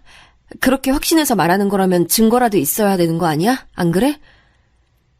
그게 제가 가지고 있는 증거는 없어요. 하지만 형님, 제가 두 눈 똑똑히 보고 들은 게 있어서 말씀드리는 거예요. 믿어주세요. 그러면서 셋째 동서가 본인이 겪었던 일을 이야기해줬습니다. 이전에 셋째 동서는 둘째 동서랑 둘째 동서네 집에서 단둘이 티타임을 가졌다고 했습니다. 같이 한참을 웃으며 대화를 하던 도중 둘째 동서가 잠시 핸드폰을 두고 화장실에 갔었다네요. 셋째 동서가 할 일 없이 둘째 동서를 기다리고 있는데 동서의 핸드폰이 너무 울려서 우연히 핸드폰 화면을 뒤집어 봤다고 합니다. 둘째 서방님이 전화를 건 거라면 대신 전화를 받을 생각으로요. 그런데 화면에는 문자가 떠 있었는데 저장된 번호와 이름이 제 남편의 이름이었다는 겁니다. 그냥 문자인가 보다 하고 다시 핸드폰을 내려놓으려고 했는데 쓱 본 문자 내용이 누가 봐도 연인끼리 하는 대화 내용이어서 자기가 순간 둘째 서방님의 이름을 잘못 본 줄 알았답니다. 너무 놀란 셋째 동서가 다시 자세히 봤지만 분명 제 남편의 이름이었다는 거죠. 그런데 너무 집중해 본 나머지 둘째 동서가 돌아온 줄도 몰랐답니다. 화장실에서 돌아온 둘째 동서는 셋째 동서의 손에서 휙 핸드폰을 낚아채 가더니 핸드폰 화면에 떠오른 문자를 확인하고는 셋째 동서를 아무 말 없이 바라보더라는 겁니다. 셋째 동서는 평소에 알던 둘째 동서의 얼굴이 아니라 사람 하나 죽일 것 같은 눈빛에 당황한 나머지 그대로 빤히 바라보기만 했다더군요. 그런데 아무 말 없던 둘째 동서가 머쓱하게 웃더라는 겁니다. 누가 봐도 상황을 무마시키려는 웃음이었지만 셋째 동서는 거기서 물어보지 않을 수가 없었다고 합니다. 형님, 방금 그 문자 뭐예요? 그거 큰 서방님이랑 주고받은 대화 맞죠? 동서, 그냥 못 본 척 해줘. 별일 아니니까. 내가 이렇게 부탁할게. 동서만 입 닫고 있으면 우리 모두 아무 문제 없을 거야. 셋째 동서가 기가 막혀 어쩔 줄 몰라 하자 둘째 동서는 머뭇거리다가 몇 번이고 비밀로 해줄 수 없냐고 말하더라는 겁니다. 둘의 그런 사이를 묵인해야 하나 말아야 하나 고민하던 동서는 그냥 입을 다물기로 결정했다고 합니다. 왜냐하면 그때 그 일이 제가 남편과 결혼하기 전에 있었던 일이었기 때문이라고 하더군요. 그때 일 이후 셋째 동서 앞에서 둘째 동서가 본성을 드러내는 일이 잦아졌다고 합니다. 제 남편과 시시덕거리며 전화통화를 하기도 했다더군요. 동서는 제 남편이 결혼하고 나면 정신을 차릴 줄 알았다고 했습니다. 그런데 아직도 둘이 그런 짓거리 하는 것을 알게 돼서 제게 말을 할까 말까 많이 고민했다고 하더라고요. 저는 그 말을 듣고 정신이 아득해졌습니다. 하지만 한편으로는 셋째 동서가 잘못 알고 있는 게 아닐까 생각했습니다. 왜냐하면 저와 결혼하기 전이었으니 남편과 둘째 동서가 이제는 그런 해로운 관계를 끊어내고 정말 평범한 가족처럼 지내고 있을지도 모른다는 희망이 있었기 때문이었죠. 더욱이 제 눈으로 본 것도 아니니까 동서의 말을 믿을 수가 없었습니다. 그래서 저는 고민하다가 부탁했습니다. 일단은 알겠어, 동서. 내가 더 자세히 알아볼 테니까 이 일은 다른 사람에겐 말하지 말아줘. 알았지? 내가 다 알아보고 난 다음에 어떻게 할지 결정할게. 네, 알았어요, 형님. 저는 형님께서 제게 너무 잘해주셔서 숨기면 인간의 도리가 아니라고 생각해서 말씀드린 거예요. 이런 심란한 이야기 들려드려 죄송해요. 저는 동서의 사과를 듣는 둥 마는 둥 하며 자리를 파했습니다. 그리고 곧장 집으로 돌아갔어요. 셋째 동서와 카페에서 헤어진 뒤 어떻게 집으로 돌아왔는지도 잘 기억이 나지 않아요. 그렇게 골목길을 터덜터덜 걷고 있는데 공교롭게도 둘째 동서가 남편이랑 같이 집으로 돌아오고 있는 걸 딱 보고 말았습니다. 저는 방금 나눈 대화가 기억이 나 당황하면서 둘에게 물어봤어요. 여보, 이 시간에 어쩐 일이야? 아직 일하는 시간 아니야? 아, 오늘 손님 없어서 일찍 닫고 들어오던 중이었는데 재수 씨랑 요 앞에서 딱 만나서 같이 오던 중이었어. 이전이라면 고지고대로 믿었을 텐데 그날따라 그 말이 이상하게 들리더라고요.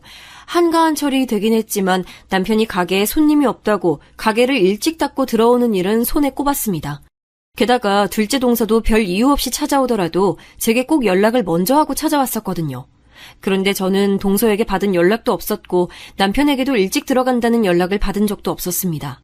저는 마음속에 떠오른 의심을 숨기려 애써 표정 관리를 하면서 남편과 동서와 같이 집으로 들어갔습니다. 여느 날처럼 3명이 모였으니 치킨에 맥주 한잔 하자는 남편의 제안에 원치 않았지만 술도 한 잔씩 했죠.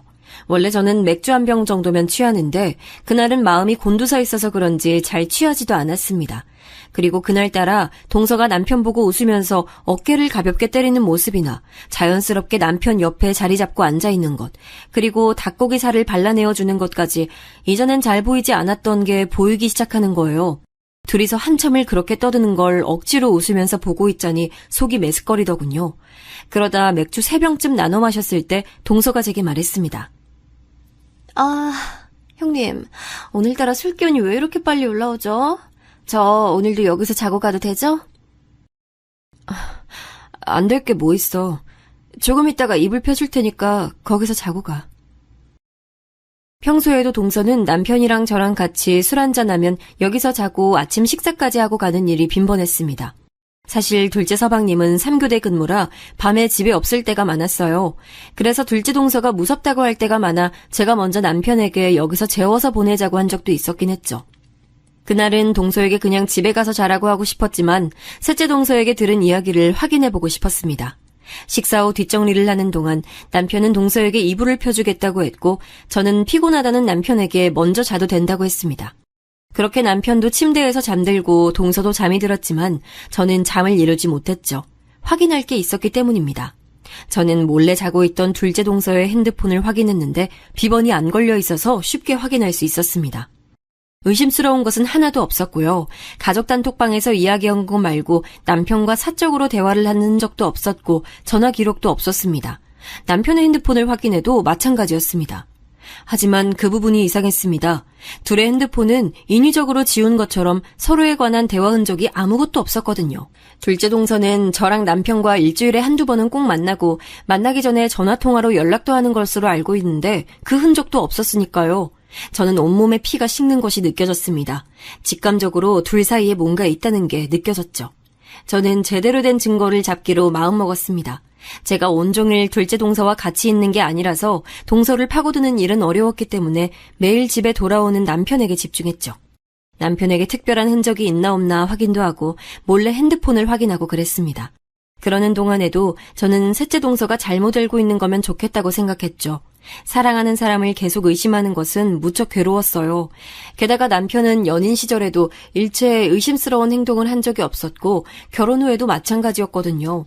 그렇게 믿음직스러운 남편이 정말로 바람 피웠을 리 없다고 확인하고 싶었던 것 같습니다. 그래서 남편에게서 의심스러운 정황을 전혀 찾을 수 없을 때 저는 오히려 안도했습니다. 그래, 남편이 어떻게 자기 남동생 아내랑 바람을 피우겠어. 짐승이 아니고서야. 그러나 제 이런 믿음을 송두리째 무너뜨리는 일이 결국 발생했습니다. 어느 날 남편이 친구들과 술자리를 가지고 밤늦게 돌아왔어요. 술독에 빠졌다가 나온 듯이 엄청나게 취해서는 씻지도 않고 침대에 누워 자길래 옷이라도 갈아입히려고 벗기고 있었습니다.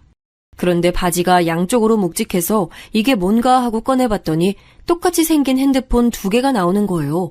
순간 이게 뭔가 싶어서 핸드폰을 양손에 들고 번갈아 보고 있었는데 갑자기 핸드폰 하나에 전화가 왔습니다. 핸드폰 화면에는 내 사랑이라고 떠 있었죠. 그때 저는 핸드폰 벨소리에 남편이 깰까봐 두 손에 핸드폰을 꽉 쥐고 거실 화장실로 뛰어나갔습니다. 핸드폰으로 오던 전화는 금방 끊어졌고 잠시 뒤 화면에 메시지가 떴습니다. 자기야, 잘 들어갔지? 오늘 너무 즐거웠어. 푹 자고 일어나면 연락해? 메시지를 본 순간 저는 이게 남편이 숨겨뒀던 핸드폰인 것을 본능적으로 알아차렸습니다. 남편에게는 제가 모르는 핸드폰이 한 개 더 있었던 거죠. 그동안 다른 흔적을 찾을 수 없었던 게 이유가 있었던 겁니다. 저는 떨리는 손으로 핸드폰을 살펴봤죠. 핸드폰에는 4자리 비밀번호가 걸려 있었어요. 거기서 저는 혹시 하는 마음으로 떠오른 번호를 눌러봤습니다. 놀랍게도 핸드폰의 잠금이 풀렸고 저는 그만 화장실 바닥에 주저앉아 울음을 터뜨렸습니다. 제가 누른 숫자가 뭐였는지 아세요? 바로 둘째 동서의 생일이었습니다. 남편과 저는 항상 핸드폰 비밀번호를 상대방의 생일로 해뒀어요. 그게 사랑하는 사람에 대한 애정 표시이며 예의라고 남편이 말했었는데 어떻게 이럴 수가 있을까요? 저는 화장실에서 한참을 숨죽이고 울다가 정신을 차렸습니다. 이때가 아니면 남편의 바람 증거를 더는 잡을 수 없을 것이라고 느꼈어요. 핸드폰을 확인해보니 둘이 나눈 대화 기록이 가득했습니다. 거기엔 둘째 동서의 이름을 부르며 사랑한다고 하는 남편의 말이 있었습니다. 저는 핸드폰을 부수고 싶은 마음을 꾹 참아가며 그걸 전부 제 핸드폰으로 사진을 찍어뒀습니다. 사진첩에는 둘이 놀러간 흔적이 가득했고 서로 뽀뽀하면서 찍은 사진까지 있었습니다. 제 핸드폰으로 사진들을 옮기며 살펴보는데 문득 사진 속에 익숙한 장소가 보였습니다. 그건 바로 우리 집 안방 침대였죠. 그걸 알아차린 순간 저는 숨을 쉴 수가 없었습니다. 사진이 찍힌 날짜를 확인해보니 딱 남편이 다리를 다쳐서 집에서 쉴 때더라고요. 둘째 동서가 자기가 남편을 챙겨주겠다고 했던 그때 말입니다. 저는 해일처럼 밀려오는 배신감에 미칠 지경이었죠. 저는 떨리는 손으로 마지막까지 둘이 찍은 사진들을 제 핸드폰으로 전송해두고 화장실에서 나와 안방으로 갔습니다. 그리고 잠들어 있는 남편 뺨을 사정없이 때렸죠. 뺨을 연속으로 4대 정도 때리자 남편이 놀라서 잠에서 깨서 소리를 질렀습니다. 아이, 대체 뭐 하는 거야? 왜 자는 사람 뺨을 때려? 저는 남편의 말에 아무 대답도 하지 않고 남편에게 핸드폰 2개를 던졌습니다. 남편은 아직 잠에 취해 어리둥절해서 저와 핸드폰을 번갈아 봤습니다. 그리고 상황 파악한 듯 얼굴이 새하얗게 질리더군요. 그동안 둘째 동서랑 재밌었니? 아무것도 모르는 나 바보 만들면서 둘이 재밌었어? 저는 남편이 무슨 말이라도 해주길 바랬습니다. 하다못해 미안하다는 말 한마디라도 말이에요. 하지만 남편은 아무 말도 하지 않더군요. 저는 그런 남편의 얼굴을 빤히 바라보다가 방에서 나와 지갑과 핸드폰만 챙겨서 집에서 나왔습니다. 제가 나갈 때까지 남편은 나와보지도 않았습니다. 저는 그 길로 택시를 타고 친정으로 향했습니다. 친정으로 가는 동안 남편에게 계속 전화가 왔지만 받지 않았죠. 택시를 타고 가는데 내내 눈물이 흐르더군요. 제가 너무 우니 택시기사님께서 무슨 일 있냐고 울지 말라고 달래주실 정도였습니다. 그렇게 한참을 달려 친정에 도착해 집에 들어가니 부모님께서 깜짝 놀라서 달려나오셨어요. 제가 연락도 없이 온 적이 거의 없었으니까요. 부모님 얼굴을 뵌 순간 저는 품에 안겨 오열했습니다. 무슨 일이냐고 묻는 부모님 말씀에 우느라 대답조차 할 수 없었어요. 그렇게 저는 울다가 지쳐 잠들었고 다음날 일어나 보니 늦은 오후였습니다. 일어나서 핸드폰을 확인해 보니 남편에게 메시지가 와 있었습니다. 미안해, 딱 3글자였죠.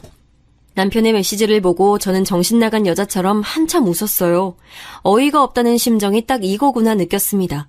저는 남아있던 일말의 정까지 전부 사라지는 것을 느끼고 남편에게 이혼하자는 답장을 보냈죠. 그리고 부모님께 자초지종을 전부 말씀드렸습니다. 부모님은 제 얘기를 다 듣고 엄청나게 화를 내셨습니다.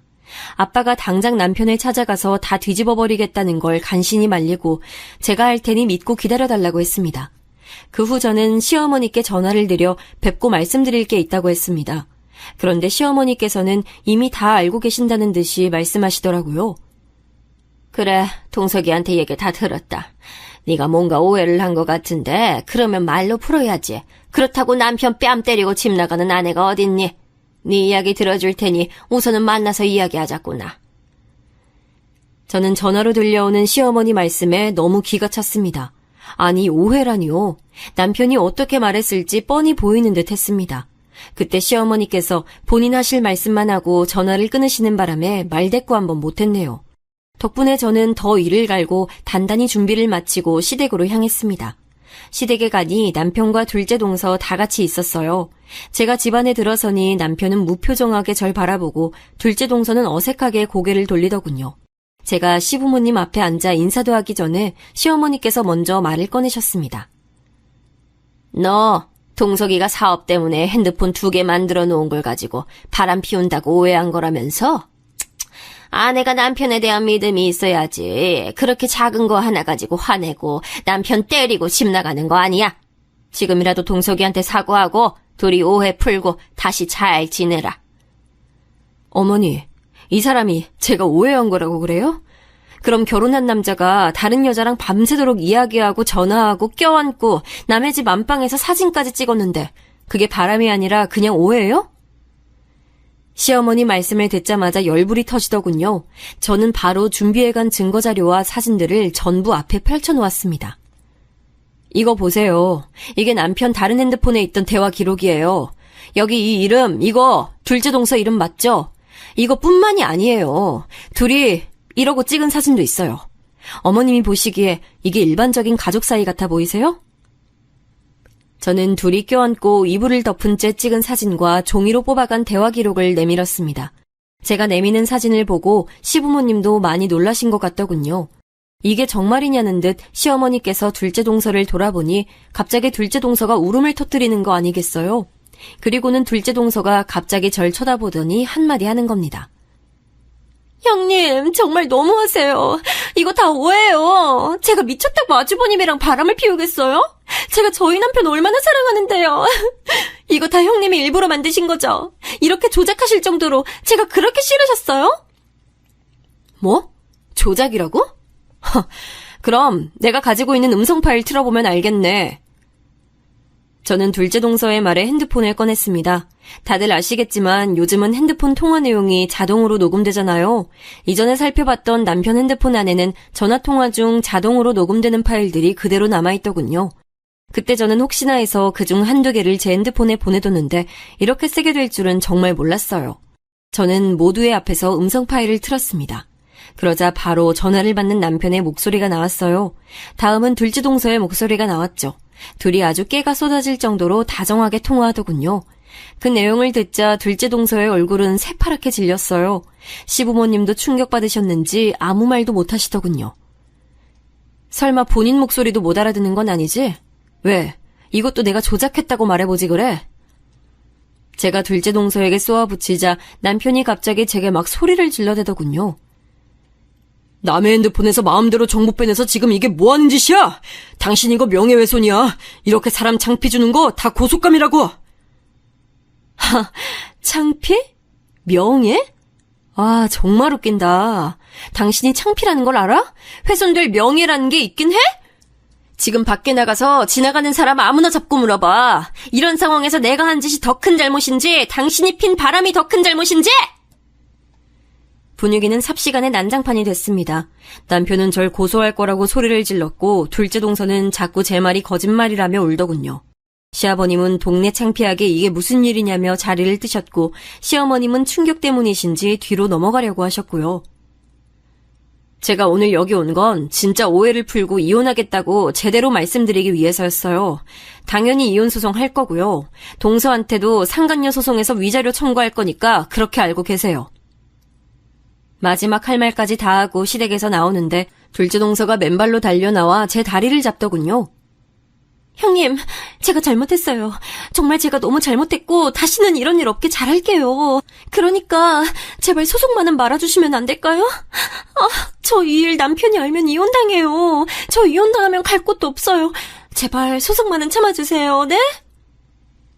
동서, 그럼 그런 일을 만들지 말았어야지. 이제까지 즐길 거 다 즐겨놓고 들키니까 잘못했다고 하면 누가 그걸 받아줘? 정말 이기적이네. 게다가 지금 이 상황에서도 나한테 죄송한다는 말 한마디 없고 본인 이혼당할까봐 그거 걱정만 하잖아. 나 소송 반드시 할 거야. 그래서 끝까지 갈 거니까 그렇게 알아. 저는 계속 저를 잡는 둘째 동서를 뿌리치고 시댁에서 나와버렸습니다. 동서가 바닥에 주저앉자 남편이 와서 동서를 부축해주는데 정말 속이 뒤집히더군요. 그 다음날 저는 모든 증거 자료를 취합해서 둘째 서방님의 직장으로 보냈습니다. 서방님은 아무 잘못도 없겠지만 둘째 동서를 생각하니 열불이 나서 얼굴을 마주하고 싶지 않더라고요. 그리고 저는 친정에서 머물면서 부모님과 같이 바로 변호사를 만나 남편에 대한 이혼 및 위자료 소송과 둘째 동서에 대한 상간녀 위자료 소송을 동시에 준비했습니다. 법원에서 받아주지 않겠지만 어디 한번 마음 좀 졸여보라고 위자료 액수도 아주 높게 적어서 냈어요. 며칠 뒤 소장을 받았는지 남편에게 연락이 왔습니다. 우리 어머니랑 아버지 네가 보낸 이혼 소장 받아보시고 잠도 못 자고 너무 힘들어하신다. 너 이런 사람 아니었잖아. 우리 그냥 협의 이혼으로 가면 안 될까? 남편 말을 들으니 머리가 돌아버릴 것 같았어요. 그럼 우리 부모님은요? 본인 부모님만 부모님인가요? 저희 부모님도 제가 울면서 친정에 왔던 날부터 이혼 준비하느라 변호사 만나러 다닐 때까지 잠도 잘 못 주무시고 제 걱정하느라 얼마나 고생하셨는데요. 네 부모님 잠 못 자고 힘들어하시는 게 내 탓이니? 인간으로 태어나서 인간 말종짓한 네 탓이지. 네 부모님이 걱정되면 나한테 전화하지 말고 그 시간에 잘 보살펴드려. 남편에게 한마디 하고 전화를 끊으니 바로 시어머니에게서 전화가 오더군요. 꼭 이렇게까지 해야겠니? 내가 잘 타이를 테니 다시 한 번만 생각해봐. 남자가 살다 보면 바람 한두 번쯤은 필 수도 있다. 그래도 다들 참고 살아. 그러니 너도 다시 한번 생각해봐라. 그래도 그동안 너한테 참 잘하지 않았니? 우리 동석이만한 남자가 또 없어. 아니요, 어머니. 세상 모든 남자가 바람 피우진 않아요. 그랬다면 시아버님도 피셨게요. 그리고 길 가다가 아무 남자나 잡아도 전부 남편보다 나을걸요? 저는요, 이제 남편의 어떤 것도 믿을 수가 없어요. 제 결정엔 변함 없을 테니까 다신 이런 전화하지 마세요. 저는 아직도 시어머님 말씀이 머릿속에 남아있어요. 어떻게 그렇게 말씀하시는지 모르겠더라고요. 제가 시어머니 딸이었어도 그렇게 말씀하셨을까요? 둘째 동서도 마찬가지였어요. 서방님께서 제가 보낸 증거 자료를 보고 이혼하겠다고 했다며 절 찾아와서는 뭐라고 했는지 아세요? 형님, 저 남편이 이혼하재요. 이게 다 형님 때문이에요. 형님이 윗사람의 마음으로 너그럽게 넘어가 주셨다면 제가 이혼당하지 않았을 거고 다 평온했을 거 아니에요. 지금이라도 저희 남편한테 가서 이거 다 거짓말이라고 한마디만 해주시면 안 돼요? 이게 말이 되나요? 저는 둘째 동서의 말에 절대 안 된다고 하고 당장 나가라고 했지만 둘째 동서는 제가 둘째 서방님에게 말해줄 때까지 안 나갈 거라면서 버티더군요. 그래서 112에 전화해서 끌어냈습니다. 안 나간다고 얼마나 고래고래 소리를 지르던지 그날 귀가 떨어지는 줄 알았어요. 이후론 연락도 안 오고 찾아오지도 않아서 그렇게 일단락됐다고 생각했죠. 그런데 생각지 못했던 다른 복병이 있었던 거예요. 바로 둘째 동서 부모님이었어요. 연락 오신 두 분은 제게 꼭 한번 만났으면 한다고 간곡하게 말씀하셨습니다. 처음에 저는 두 분을 만날 일이 없다고 거절했지만 몇 번이나 연락해서 만나서 할 얘기가 있다고 하시길래 도대체 무슨 말을 하실지 궁금해서 만나 뵈러 나갔습니다. 약속 장소로 가니 둘째 동서와 어르신 두 분이 계시더군요. 이야기 많이 들었어요. 내가 자식을 잘못 키워 미안합니다. 내가 대신 사과할 테니 우리 애 한 번만 용서해주면 좋겠습니다. 지금 그쪽에서 보낸 소장이랑 얘 남편도 이혼 소송한다고 난리라. 합의해주면 안 될까요? 저는 그 이야기를 듣자마자 둘째 동서를 쳐다봤습니다. 동서는 아직도 제가 잘못했다고 생각하는지 저를 째려보더군요. 죄송하지만 그렇게는 안 될 것 같습니다. 입장 바꿔서 두 분의 딸이 제 입장이라면 이러실 수 있으세요? 저도 동서 때문에 가정을 잃고 지금 정신적인 피해까지 입었어요. 그런데 제가 어떻게 용서를 할 수 있겠어요? 그러지 말고 이 돈 받고 생각 바꿔주면 안 되겠어요? 아니, 세상에 안 되는 게 어디 있어요. 한 번만 다시 생각해줘요. 어르신은 갑자기 가방 안에서 두툼한 종이봉투를 꺼내서 제 손에 쥐어주셨습니다. 저는 제 손에 봉투가 닿자마자 너무 역겨워서 그대로 봉투를 바닥에 던져버렸죠. 지금 제가 받은 피해를 돈으로 어떻게든 하실 수 있을 거라고 생각하신 모양인데 잘못 생각하셨어요. 저 절대 합의해줄 생각 없습니다. 오히려 동네방네 소문나서 평생 얼굴도 못 들고 다녔으면 좋겠거든요. 아니, 이게 무슨 경우 없는 짓이에요. 사람이 정의를 보였으면 받는 신용이라도 해야지. 그리고 솔직히 바람난 게 내 딸 잘못만도 아니지. 막말로 남편한테 얼마나 못했으면 바람이 났겠어요. 이런 성질머리 보니 딱 보이네 보여. 그래서 그쪽 따님은 얼마나 못났으면 제대로 된 남자를 못 만나고 남의 남자랑 몰래 바람이나 피우고 살았대요? 그런 걸 뭐라고 하는 줄 아세요? 첩살이라고 해요. 되게 잘난 따님은 겨우 내 남편 첩이었던 거라고요. 첩? 야, 너 말 다 했어? 그동안 꿀먹은 벙어리처럼 앉아있던 둘째 동서가 제 말에 약이 올랐는지 소리를 빽 지르더군요. 저는 그러거나 말거나 할 말 다 했으니 간다고 말하고는 휙 나와버렸네요. 그렇게 나와 친정으로 돌아가는데 내내 두 어르신이 생각났어요. 딸을 위하는 마음으로 절 만나러 나오셨을 텐데 아마 원하시는 대로 되진 않으셨겠죠. 그런데 그게 정말로 딸을 위한 거였을까요? 아무리 자식을 사랑해도 잘못된 길로 가면 바로 잡아주는 게 맞다고 보는데 말이죠. 그런 일들이 있고 난 후에도 남편과 시댁 그리고 둘째 동서는 계속 제게 연락을 해왔습니다. 법원에서 만날 날이 다가오니 불안해서였을까요? 하지만 저는 전혀 받지 않았고 변호사를 통해서 무조건 법대로 할 거라고 제 의사를 전달했습니다. 그리고 모든 것이 법대로 처리가 완료된 날 오랜만에 답답한 마음이 뻥 뚫리는 기분을 느낄 수 있었어요. 이제 모든 게 끝났다는 생각에 마음이 편안하면서도 한편으론 쓸쓸했습니다. 왜 하필 제게 이런 일이 일어났을까 자책도 하고 울기도 많이 울었죠. 하지만 한편으로는 더 늦기 전에 알아서 다행이라는 생각이 들었어요. 셋째 동서가 말해주지 않았다면 저는 아직도 모른 채로 남편과 같이 살고 있었겠죠. 하지만 이 일 때문에 저는 사람을 못 믿게 됐어요. 그렇게 믿음직스러운 남편도 결국 바람을 피우고 있었고 정말 좋은 사람이라 생각했던 둘째 동서는 남편과 같이 저를 속이고 있었고요. 셋째 동서는 둘의 비밀을 말해줘서 고맙긴 했지만 사실 제게 계속 숨기고 있었던 거잖아요. 그렇게 생각하면 머리가 아프고 믿음이라는 게 허무하게 느껴집니다. 그래도 상황이 마무리된 이후에는 별다른 일 없이 잘 지내고 있답니다. 이혼 소송 때 몇 번이나 주저앉고 싶을 정도로 힘들었지만 꾹 참고 버티니 봄날이 오더군요. 제 얘기 들어주신 모든 분의 가정에도 평화가 오길 기원하며 항상 행복하시길 바랍니다.